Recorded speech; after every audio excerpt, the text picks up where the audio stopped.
Hello everyone, welcome back to the new episode of Football Unplanned, and today we're gonna bring you our predictions for the week 3 of Premier League football. My name is Patrick and with me is as always Serjan. Welcome. And for the first match at 1:30 kickoff on Saturday, we have a derby. The two teams that won both of their previous matches, it's Arsenal versus Brighton. Brighton has a very nice start of the new season, and with Arsenal it was kinda expected, but for the third match I will totally expect them to win once again. Yes, even though I rate Brighton a lot, I think Arsenal now has this experience how to win matches. I was actually doing my bold prediction for the previous week that actually Aston Villa will take points off them.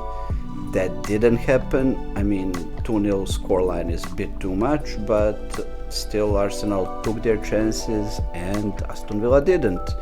So I guess that I will back them to actually beat Brighton. Yeah, they should do the job. Southampton-Brentford is the second match of this fixture.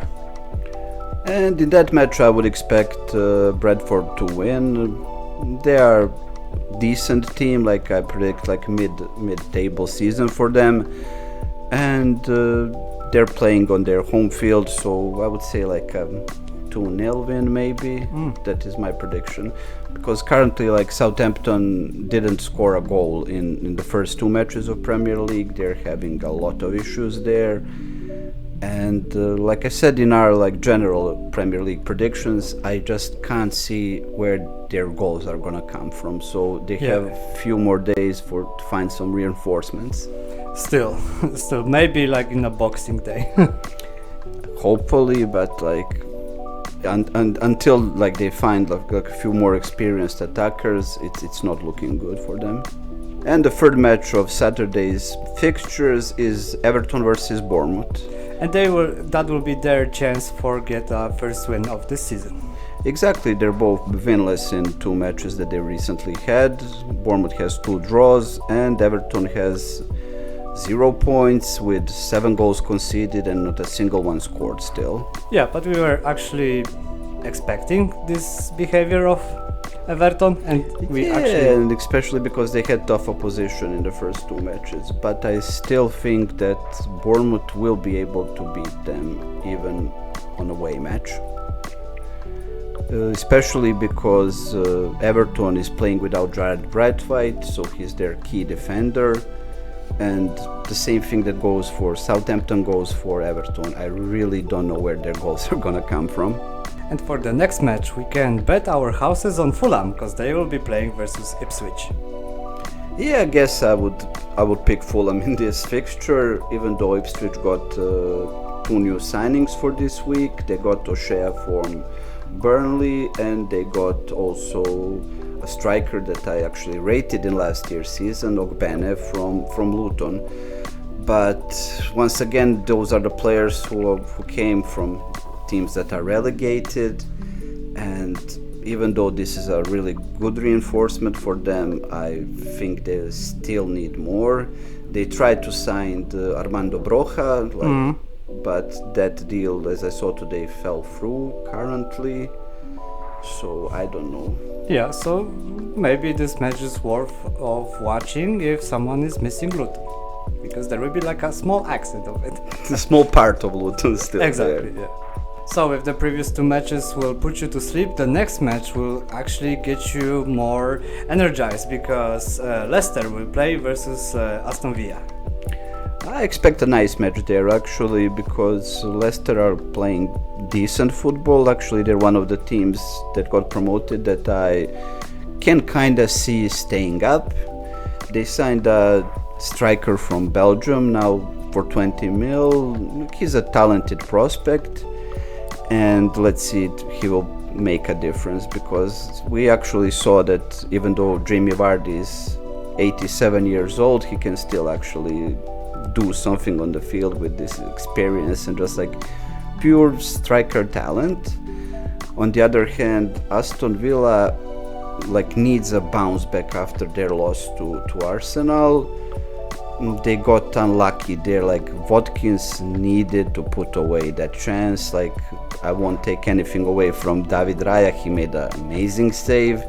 But from that opportunity, you 100% need to score if you're a Premier League striker. Of course, and if you are a team from a Champions League still. Exactly. And the final 4 o'clock fixture for Saturday's matches is Nottingham Forest versus Wolverhampton. In the last of our predictions video, I gave Wolverhampton a chance versus Chelsea, and let's just not talk about it. Let's call it a mistake, Yeah.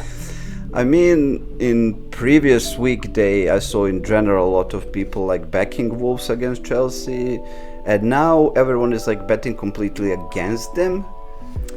This time, I am gonna show them some faith, and I'm gonna say they're gonna take their first point. I And think same this for is me. gonna be a draw.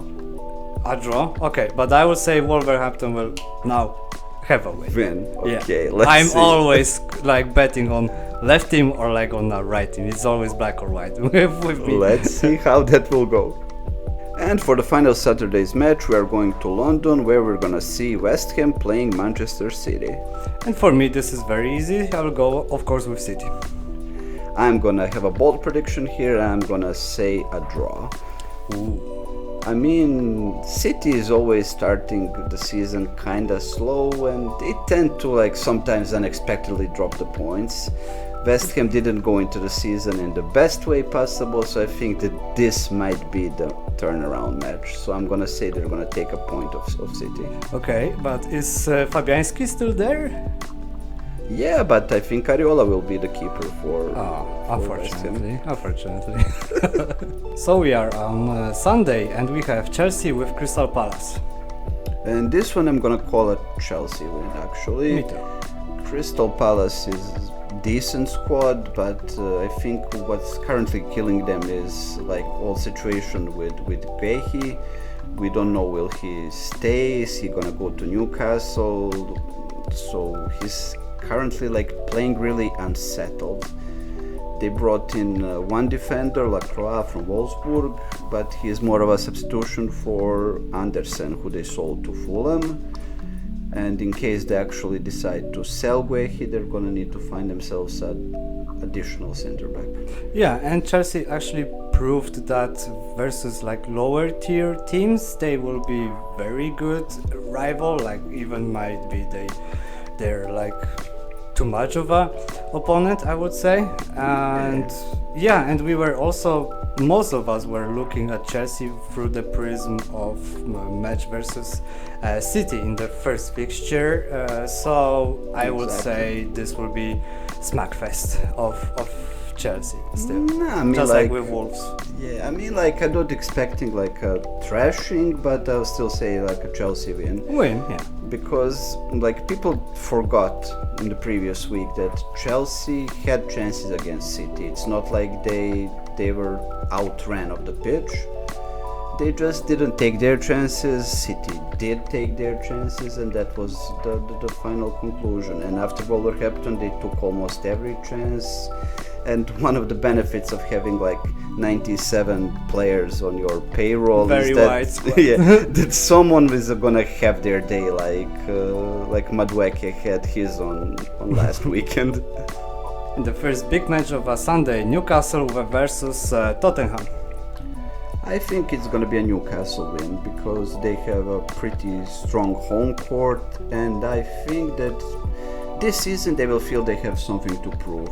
2 seasons ago they managed to book a place in Champions League. Last season they had like a huge injury crisis, and it's like a season wasted for them. So I think now they're gonna start playing really good again. The expectations and ambitions are very high, and yeah, we are just waiting. Exactly. And also what will help them is definitely that biggest signing for Tottenham, like Dominic Solanke. He won't play on Sunday. Yeah, and that's a big minus, and that's why we both actually think that Newcastle will take 3 points. Exactly. And the last match of Premier League before the international break will be one of the biggest derbies, Manchester United versus Liverpool. And that's the real match of what I'm waiting for in this fixture. Really, I will count on Liverpool still, but I'm expecting like big match. I would say like all their previous matches had lots of goals. That's why. Yeah. I'm still gonna say I agree with you. I'm gonna go for a Liverpool win. Although actually last time Liverpool won on Old Trafford was in 2021, and last year actually they didn't manage to beat United in 3 attempts. There were 2 draws and this loss in the cup. So this will be like a next one. Exactly. I think that here now, like Arne Slot will need to prove a point definitely that he's valid replacement for Klopp, and Liverpool are looking kind of more like tactically sound because it's not the free-flowing football that they had, but they're looking really tight in the back. And last season they were dodgy at times in the defense. They made some like careless mistakes. One of the bigger ones actually came against United in the cup, and we will see what will Sunday bring. But yeah, I'm gonna agree. I'm gonna go with Liverpool win. And guys, these were our predictions for the 3rd game week. As we know now, international football is coming, and don't worry, even though we won't be able to make any Premier League content, we still have a few surprises for you. Yeah, so stay tuned, leave a like, share and subscribe, just like always, and see you next time, guys. See you guys.